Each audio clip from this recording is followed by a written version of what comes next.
Welcome back, friends. Listen to this. Did you know that home fires claim 7 lives every day?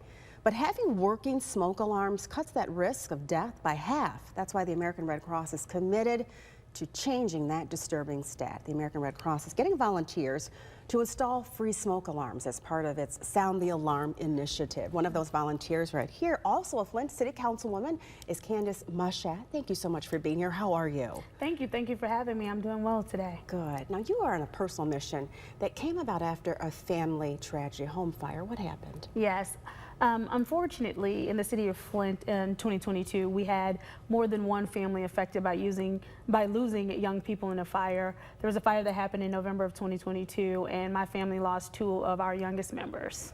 Wow. What was that like? What was after going through that, what is your message that you have for other families? Well, first of all, it's hard to describe how devastating that is, right? That is something that you don't even wish on anyone. I mean, that is horrific to hear. You don't, and that's exactly why I am doing this, right? Yes. To make sure that other families do not have to experience what my family is still experiencing, because the grief, it comes in waves, it never goes away. You can't replace the lives. That's right. And so it was important for us to have something meaningful come out of this, right? If we could help another family be more prepared than my family was, if we could tell another family how important it is to make sure that you have working smoke detectors, to make sure that you have a family plan of how you will get out in case of a fire and where you will meet, all things that the American Red Cross teaches, it just was really important.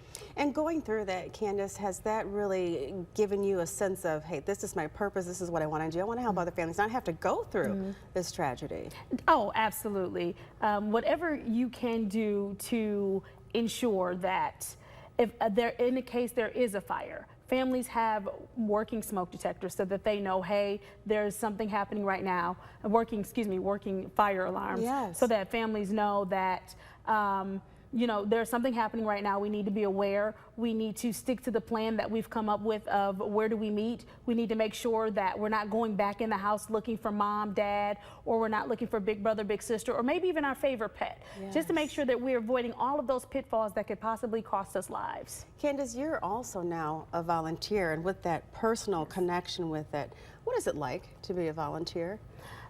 It helps the healing process, right? Because you're able to go into homes and you're able to speak with families, and you're able to just kind of share with them that the step that they are taking could literally be the difference between life and death. Having this smoke alarm, having this bed shaker smoke alarm, having these things in place could save you. It could be the difference between whether or not, you know, your mom gets out, your dad gets out, your family pet, those things. It could also help you pass that message along to neighbors and friends, right? Because generally we tend to be communal. And so once we learn something, we share what we've learned. And so being able to do this amazing work with the Red Cross, it just inspires me, because it gives me the comfort to know that we are helping to save lives. And Candice, after you've gone into some of these homes and talked to families, what is that like? How have they shared with you their stories? So it's interesting, because whether we realize it or not, we all know someone who has been touched by a fire. That's true. We all know someone who's been affected in one way or another by a fire. And so when you have an opportunity to talk and relate and share this, you realize, one, the community really does want the education. Sometimes it's as simple as people not knowing that when a fire occurs, that you might not want to open that door too quickly, because that oxygen will feed that fire. It's something as simple as knowing that if you are trapped in a room, you do not want to hide under a bed or make those kind of mistakes. And so once you talk to them and you realize the education component is very important to them, and that it's one of those things that's reassuring, and it brings us closer together. And again, they can take that message and share with others whose homes you may not have gone into. They now know that the Red Cross exists, and that the Red Cross will come and install these smoke alarms for them. So, Candice, we appreciate you sharing your story. I mean, having that personal feel from you really makes a difference. Thank you so much. Absolutely. And so sorry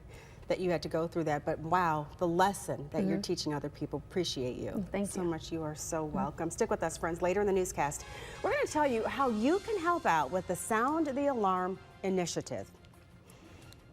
If you have